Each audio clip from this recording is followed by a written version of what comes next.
بسم الله الرحمن الرحيم.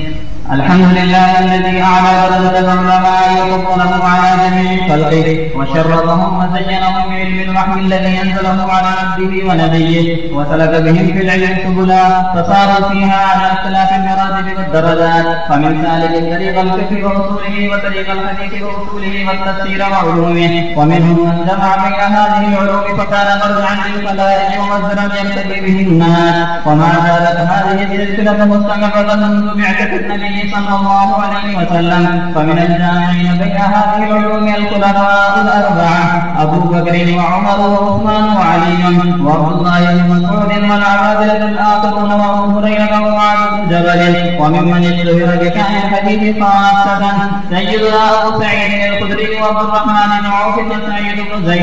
زيد بن عمرو بن نفيل رضي الله تعالى عنهم أجمعين. فكان كذلك شأن العلماء بعضهم، فمن الجامعين الحسن البصري وعمرو بن شرحبيل الشعبي وإبراهيم النخعي والإمام الأعظم أبو حنيفة النعمان بن ثابت الكوفي وصاحبه الإمام مالك بن أنس والإمام محمد بن إدريس الشافعي والإمام أحمد بن حنبل. ومن المحدثين خاصة الإمام البخاري ومسلم بن الحسن بن عيسى محمد بن عيسى الترمذي وغيره رحمه الله تعالى. وانتشرت علوم الوحي في جميع العالم بجهود العلماء والفقهاء والمحدثين. ثم كان الناس زمان أكبوا فيه على الدنيا وشهرتها وبدأت أكثر من تندرس بينهم كذلك، إذ ظهر العلامة المحقق المجدد الحجة الشيخ الشاعري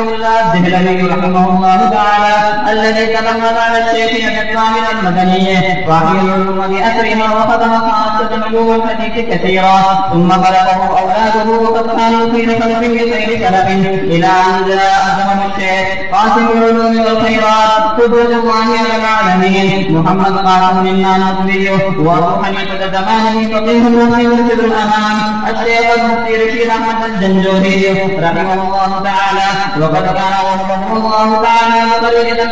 طيبة عبقرية في علوم الحديث والتفسير والأصول والمناظرة. وكان من كلامتهما شيخ الهند والشيخ العالم محمود حسن الديوبندي الذي قام بنشر علومهما في شبه القارة الهندية بل في جميع العالم. وكان من كلامته شيخ العرب والعجم شيخ الإسلام حسين أحمد المدني الذي يتبع اللسان من ذكر مآثره وخدماته. وكان من شرفه أنه سبق الحديث النبوي الشريف بالمسجد النبوي 18 سنة. وقد خلف الشيخ بعده تلاميذا كثيرين إمداد منهم قاطع الشرك والبدع وكيل الأحناف إمام أهل السنة والجماعة الشيخ صلاح أحمد خان رحمه الله تعالى وجعل الجنة مصباح. ومن رئيس المفتين في شبه القارة الباكستانية الفاضل الفقيه ولحسن التوجيه لا يزال صحائف محمد كل صلاحه بكرة وعشية. ومنهم رئيس المحدثين في شبه القارة الهندية كلها الذي قام بالتذكرة الباطلة خاصة بالجولات الخواتم أبعدهم الله على وهو سيد المحدثين في زماننا العلامة الشيخ سليم الله خان حفظه الله ونار الله بلاله ونعم دلاله. فقد خابت سيوده بشأن علوم الحديث. ومن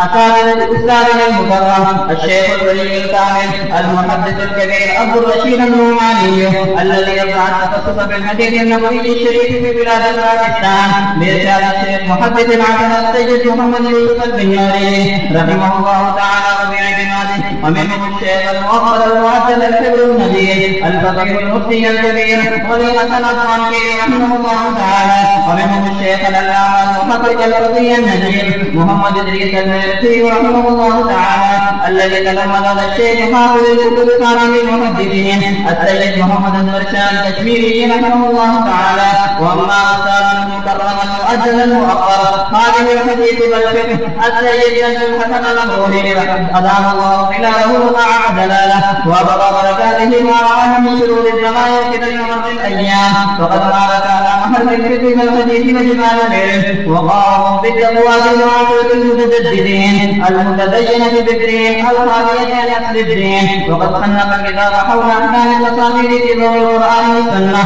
وأجال ما أفاد والنعم ما أجال وصبب عليه وأجده الأئمة الكبار من شبه القارة الهندية. اللهم وفقنا أن نتبع بما هؤلاء القدس وجعله أسوة. آمين. أما بعد، فبالسند المتصل منا إلى أمير المؤمنين في الحديث بواسطة سيدنا ومرشدنا وحبيبنا وشيخنا أستاذ العلماء المفتين في العصر الراهن نجم الحسن الروحي جعله الله إيانا قدوة للمتقين وأسوة للصالحين ونفع به المسلمين أجمعين سماعا وقراءة وإجازة له عن الشيخ الولي الكامل عبد الرشيد النعماني، وأجاز له رئيس المفتين المفتي محمود حسن الطنجي، وأجاز له العالم الرباني القارئ عبد الرحمن الغني بدري، وأجاز له الشيخ المحدث الشيخ عبد العزيز الدهلوي، وحصل له الإجازة والقراءة والسماع عن والده الشيخ ولي الله بن عبد الرحمن الدهلوي، وقرأ بين الشيخ المحدث المفتي السيد الحسن الأمروهي، وأجاز له الولي الكامل مرشدنا ومولانا عبد الرشيد النعماني، وأجاز له الحفظ النبيل الشيخ محمد ياسين، وأجاز له مولانا الشيخ فضل الرحمن الجنور الغالي، وأجاز له الشيخ المحدث الشيخ عبد العزيز الدهلوي، وحصل له الإجازة والقراءة والسماع عن والده الشيخ ولي الله بن عبد الرحمن الدهلوي، وقرأ أيضا بالسند السابق على الشيخ المفتي السيد الحسن الأمروهي، وأجاز له الطالب الفقيه المفتي ولي حسن الطنجي، وأجاز له الشيخ العربي العدن مولانا حسين المدني، وأجاز له الشيخ الهند محمود حسن الديوبندي، وأجاز له الشيخ مولانا فضل الرحمن الجنور الغالي، وأجاز له الشيخ المحدث الشيخ العزيز الدهلوي، وحصل له الإجازة والقراءة والسماع عن والده الشيخ ولي الله بن عبد الرحمن الدهلوي، وقرأ أيضا بالسند السابق على الشيخ المفتي السيد الحسن الأمروهي، وأجاز له مرشدنا ومولانا محمد إدريس الميرتي، وأجاز له الفقيه المحدث الشيخ محمد المرشاد الكشميري، وأجاز له أيضا الشيخ مولانا الشفيع أحمد العثماني، وأجاز له الشيخ الهند محمود حسن الديوبندي، وأجاز له رئيس المتكلمين الشيخ محمد قاسم النانوتبي، وأجاز له الشيخ الأجل مولانا رشيد أحمد الجنجوري، وأجاز له الشيخ الغني الدهلوي، وأجاز له المحدث الشهير مولانا الشيخ محمد إسحاق الدهلوي عن الشيخ عبد العزيز الدهلوي، وحصل له الإجازة والقراءة والسماع عن والده الشيخ ولي الله بن عبد الرحمن الدهلوي. وقال الشيخ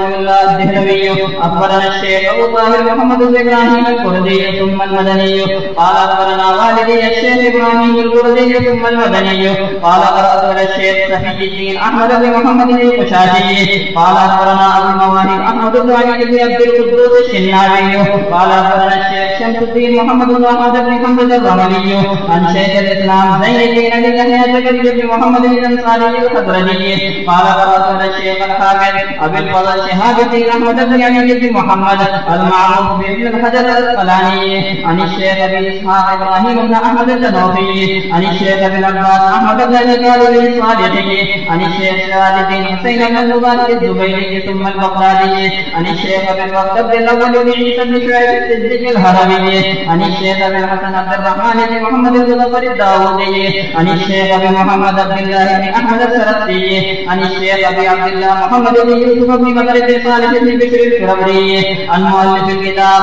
الشيخ الإمام الهمام الحافظ الحجة أمير المؤمنين في الحديث ورأس المحدثين في القديم والحديث أبي عبد الله محمد بن إسماعيل بن إبراهيم بن المغيرة ابن بدرة الجعفي البخاري رحمه الله تعالى رحمة واسعة ومتعنا بعلومه آمين. قال باب قول الله تعالى ونضع الموازين القسط ليوم القيامة وأن أعمال بني آدم قولهم يوزن وقال وذلك القسط والعدل الرومية ويقال القسط مصدر المقسط وهو العادل وأما القاسط وهو الجائر. وبه قال حدثنا أحمد بن إسحاق قال حدثنا محمد بن فضيل عن عمارة بن القعقاع الذي زرع عن أبي هريرة رضي الله تعالى عنه وعنهم قال قال النبي صلى الله عليه وسلم كلمتان حبيبتان إلى الرحمن خفيفتان على اللسان ثقيلتان في الميزان سبحان الله وبحمده سبحان الله العظيم.